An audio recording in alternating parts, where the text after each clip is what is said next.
नमस्कार साथियों, मैं तेजपाल प्रजापति मजदूर की आवाज़ यूट्यूब चैनल में आप सभी का स्वागत करता हूं। साथियों, आज की जो वीडियो है वो आप सभी श्रमिक साथियों के लिए काफ़ी महत्वपूर्ण होने वाली है।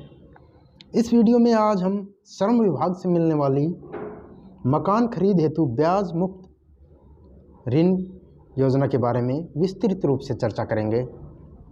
तो साथियों, इस वीडियो को हमें कहीं पर भी स्किप नहीं करना है, पूरा वीडियो को अच्छे से देखना है और समझना है कि कैसे हम इस योजना का लाभ उठा सकते हैं। तो साथियों, देरी न करते हुए वीडियो को शुरू करते हैं। ये योजना है, ये श्रम विभाग से संबंधित है।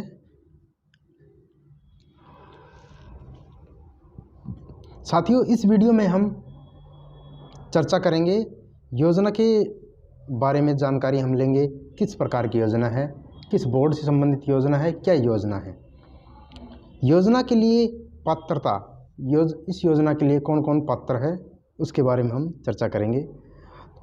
ज़रूरी दस्तावेज, इसमें हम जो ज़रूरी दस्तावेज हैं उसके बारे में भी हम चर्चा करेंगे। आवेदन करने का प्रोसेस, आवेदन करने का क्या प्रोसेस रहेगा उसके बारे में भी हम विस्तृत रूप से चर्चा करेंगे। आवेदन करने का क्या प्रोसेस है, कितना लोन बोर्ड द्वारा पास किया जाएगा, इन सभी के बारे में हम इस वीडियो में चर्चा करेंगे। तो पहला जो हमारा पॉइंट है वो है योजना के बारे में जानकारी। योजना के बारे में जानकारी, क्या योजना है, किस गवर्नमेंट द्वारा इस योजना को चलाया गया है। तो यह योजना है, ये हरियाणा भवन एवं सह निर्माण कर्मकार कल्याण बोर्ड से संबंधित है। हरियाणा भवन एवं अन्य सह निर्माण कर्मकार कल्याण बोर्ड से संबंधित ये योजना है। हरियाणा लेबर डिपार्टमेंट श्रम विभाग से संबंधित। इस बोर्ड में भवन निर्माण में कार्य करने वाले श्रमिकों का पंजीकरण किया जाता है। इस बोर्ड में भवन निर्माण में कार्य करने वाले सभी प्रकार के श्रमिकों का पंजीकरण किया जाता है, जैसे कि मिस्त्री, राजमिस्त्री, बढ़ई, पेंटर, इलेक्ट्रीशियन।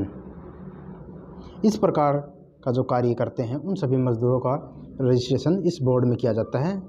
इसके लिए जो पात्र व्यक्ति है उसकी एज 18 से 59 साल के बीच में होनी चाहिए और भवन निर्माण में कार्य करने वाला मजदूर होना चाहिए, वो इस पंजीकरण को करवा सकता है।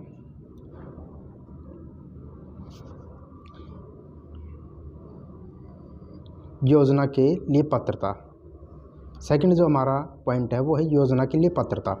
कौन कौन इसके लिए एलिजिबल है, कौन कौन श्रमिक इस योजना को ले सकता है। पहली जो पात्रता है वो है बोर्ड में पंजीकरण होना अनिवार्य है। इस योजना के लिए श्रमिक का बोर्ड में पंजीकरण होना अनिवार्य है। श्रमिक का निरंतर शुल्क जमा होना चाहिए। इस योजना को लेने के लिए रेगुलर शुल्क जो होता है पर ईयर का, वो श्रमिक का जमा होना चाहिए। श्रमिक की आयु 18 से 52 वर्ष के बीच में होनी चाहिए।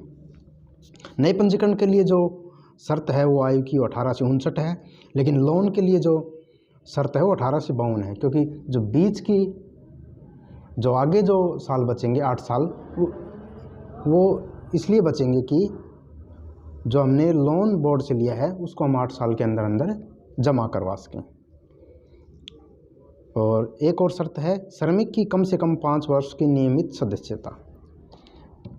इस योजना को लेने के लिए श्रमिक की कम से कम 5 वर्ष की सदस्यता नियमित होनी ज़रूरी है। ज़रूरी दस्तावेज, ज़रूरी दस्तावेज में हमने ये तो चर्चा कर ही ली है कि 5 वर्ष की जो सदस्यता है वो अनिवार्य है। इस योजना, यह जो योजना है ये जीवन में केवल एक ही बार श्रमिक को दी जाएगी। यह योजना है वो श्रमिक को केवल एक ही बार दी जाएगी।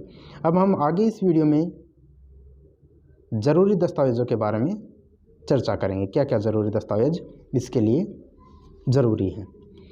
पहला जो दस्तावेज है वह प्लान एंड एस्टीमेट अप्रूव्ड। इसके लिए हमें मकान का प्लान और एस्टीमेट अप्रूव्ड करवा के जमा करवाना है। प्लान और एस्टीमेट अप्रूव्ड। दूसरा जो डॉक्यूमेंट है encumbrance certificate of 14 years.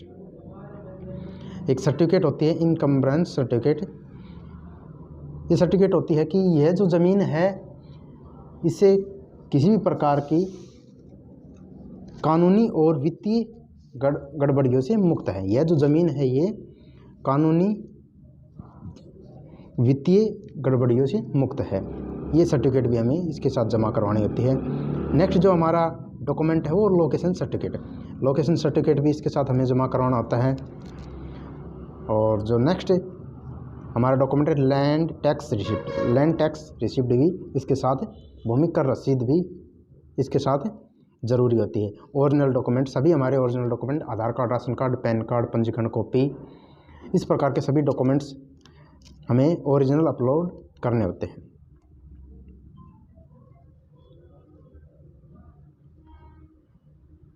Next जो हमारा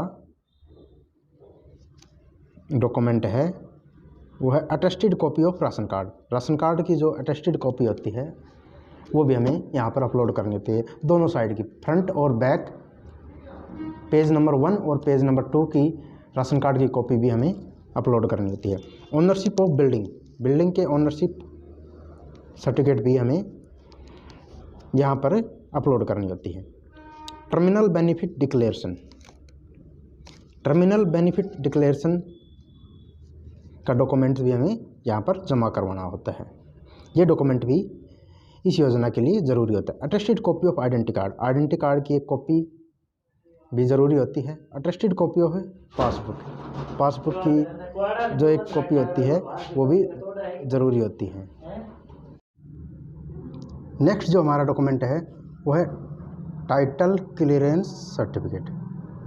एक टाइटल क्लियरेंस सर्टिफिकेट भी हमें इसके साथ ही जमा करवाना होता है कि भूमि पर कोई लोन वगैरह तो नहीं है। नेक्स्ट जो हमारा डॉक्यूमेंट है वो age certificate of building, building की एज सर्टिफिकेट भी हमें इसके साथ अपलोड करनी होती है। नेक्स्ट जो हमारा डॉक्यूमेंट है valuation certificate of building, building का पूरा वैल्यूएशन सर्टिफिकेट भी इस योजना के लिए हमें ज़रूरी होता है जमा करवाना।